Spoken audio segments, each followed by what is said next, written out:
Hello everybody.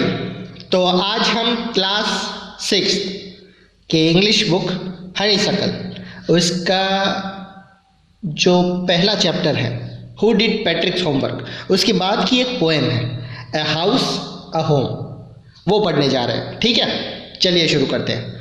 तो poem शुरू करने से पहले इस पोएम के बारे में हम कुछ जान लेते हैं। इस पोएम को लिखा है लॉरेन एम हेली ने। इस पोएम में पोएट मकान और घर यानी कि हाउस और होम में क्या डिफरेंस है वो बता रहे हैं। मकान ईंट, पत्थर और लकड़ी से बनता है। इसमें ईव्स और चिमनियाँ होती हैं। इसमें कोर्टयार्ड यानी आंगन होता है और टाइल्स से बने फ्लोर होते हैं। मकान में बहुत सी खिड़कियाँ और दरवाजे होते हैं। दूसरी तरफ घर यानी कि होम फैमिली के प्यार करने वाले मेंबर्स से बनता है। इसमें बहन, भाई और माता पिता होते हैं। वो एक दूसरे का सुख दुख बांटते हैं। वो एक दूसरे से बहुत प्यार करते हैं। हर एक मेंबर्स दूसरे मेंबर का ध्यान रखता है। हकीकत में घर सभी गुणों का पालना है। A home is the cradle of all virtue. ठीक है, चलिए शुरू करते हैं। तो पहला स्टैंजा है वो है हाउस के बारे में। What is a house? It's brick and stone and wood that's hard, some windows glass and perhaps a yard. It's eaves and chimneys and tiles floors and stucco and roof and lots of doors. तो इसमें कुछ words दिए गए हैं, वो पहले हम समझ लेते हैं। परहैप्स यानी पता है, सबको पता है। पॉसिबल यानी कि शायद। यार्ड एन ओपन प्लेस, आंगन जिसे कहते हैं।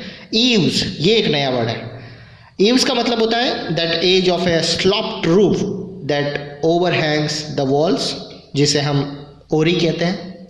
Stucco a fine plaster used to cover the wall, दीवार पर बना हुआ प्लास्टर। चलिए तो देखते हैं कि ये स्टैंजा क्या कहता है। मकान क्या होता है?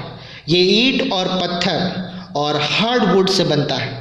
इसमें ग्लास यानी कि शीशे वाली कुछ खिड़कियाँ होती हैं और शायद एक आंगन, एक यार्ड होता है। इसमें ओरी और चिमनियाँ और टाइल्स वाले फ्लोर होते हैं। इसकी दीवारों पर प्लास्टर या चूना होता है। इसमें एक छत और बहुत से दरवाजे होते हैं। ठीक है, चलिए सेकंड स्टैंजा पढ़ते हैं, वो है होम के बारे में। What is a home? It's loving and family and doing for others. It's brothers and sisters and fathers and mothers. It's unselfish acts and kindly sharing and showing your loved ones you are always caring. तो unselfish का मतलब होता है without grid, निस्वार्थ। Acts यानी कि deeds जो आप करते हैं, कार्य। शेयरिंग यानी कि डिवाइडिंग, बांटना। केयरिंग यानी कि one who cares for others, दूसरों का ध्यान रखना। ठीक है, चलिए अब पढ़ते हैं कि ये जो स्टैंजा है वो क्या कहता है। होम यानी कि घर क्या होता है? घर प्यार का रूप होता है। ये एक परिवार होता है जिसके मेंबर्स एक दूसरे की खुशी के लिए काम करते हैं। यहाँ माँ बाप और भाई बहन होते हैं। ये निस्वार्थ कामों का केंद्र होता है जहाँ मेंबर्स एक दूसरे का सुख दुख बांटते हैं।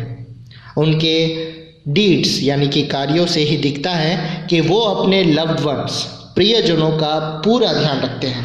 सो स्टूडेंट्स, ये थी आपकी पोएम। आई होप आपको पसंद आया होगा। Thank you so much.